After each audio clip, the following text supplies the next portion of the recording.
তিন নম্বর ওয়াখালিকিন নাস বিখুলুকিন হাসানিন।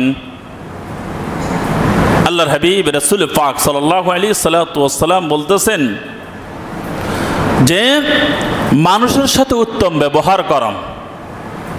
ওয়াখালিকিন নাস বিখুলুকিন হাসানিন, মানব জাতির সাথে, সৃষ্টিজীবীর সাথে তুমি উত্তম আচরণ করো, ভালো ব্যবহার করো। এই কারণেই আল্লাহর হাবিব রাসূল পাক সাল্লাল্লাহু আলাইহি ওয়াসাল্লামকে দুনিয়াতে পাঠাইছেন। আল্লাহর হাবিব রাসূল পাক সাল্লাল্লাহু আলাইহি ওয়াসাল্লাম নিজে বলতেছেন, ইন্নামা বুইস্তু লিউতাম্মিমা মাকারিমাল আখলাক, যে আল্লাহ তাআলা উত্তম চরিত্রের মাধুরী দিয়ে আমাকে দুনিয়াতে প্রেরণ করছেন।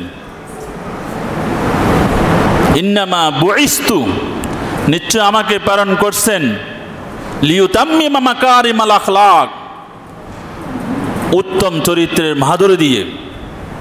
উত্তম চরিত্র কি? উত্তম চরিত্র এই কারণে আল্লাহর হাবিব রাসূল পাক সাল্লাল্লাহু আলাইহি ওয়াসাল্লামকে দিয়ে প্রেরণ করছেন, পাঠাইয়েছেন।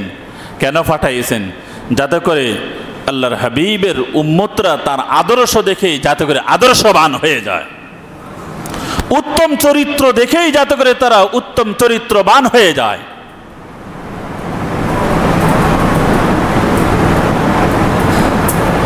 কথা বুঝে আসছেনি? তাহলে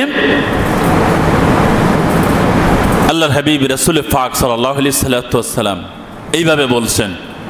আজকের আমাদের আলোচনার সারমর্ম বক্তব্য হলো, কয়েকটা আয়াত তেলাওয়াত করছিলাম, একটা হাদিস তেলাওয়াত করছিলাম, কয়েকটা হাদিসও পাঠ করছি।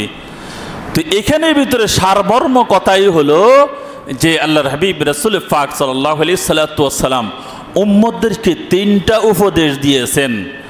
একটা উপদেশ হলো যে ইত্তাকিল্লাহ হাইসুমা কুনতা, তুমি যেখানেই থাকো না কেন আল্লাহকে ভয় করো। দুই নম্বর উপদেশ আল্লাহর হাবিব রাসূল পাক সাল্লাল্লাহু আলাইহি ওয়াসাল্লাম উম্মতদেরকে বলে দিয়েছেন, ওয়াতবিইস সাইয়্যাতিল হাসানাতা তামহুহা, যেই তুমি যদি পাপ কাজ হয়ে যায়, গুনার কাজ হয়ে যায়, সাথে সাথে একটা নেকের কাজ করে নাও, একটা ভালো কাজ করে নাও, তাহলে অটোমেটিকই তোমার ওই পাপ কাজটা দূর হয়ে যাবে। তিন নম্বর আল্লাহর হাবিব রাসূল পাক সাল্লাল্লাহু আলাইহি ওয়াসাল্লাম উম্মতদেরকে নসিহত করছেন, ওয়াখালিকিন নাস বিখুলুকিন হাসানিন, তোমরা যখন মানুষের সাথে আচরণ করবা তখন তোমরা ভালো আচরণ করো, উত্তম আচরণ করো। তোমাদের উত্তম ব্যবহারটা তোমরা মানুষের সাথে করো, আর তোমার উত্তম ব্যবহারের মাধ্যমে আল্লাহ খুশি হয়, আল্লাহর হাবিব রাসূল পাক সাল্লাল্লাহু আলাইহি ওয়াসাল্লামও খুশি হবে। কেন খুশি হবে?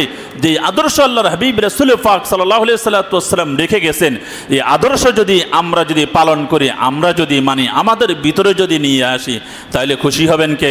আল্লাহর হাবিব রাসূল পাক সাল্লাল্লাহু আলাইহি ওয়াসাল্লাম। আল্লাহর হাবিব রাসূল পাক সাল্লাল্লাহু আলাইহি ওয়াসাল্লাম যখন খুশি হয়ে যাবেন, তখন সরাসরি খুশি হবেন কে? আল্লাহ।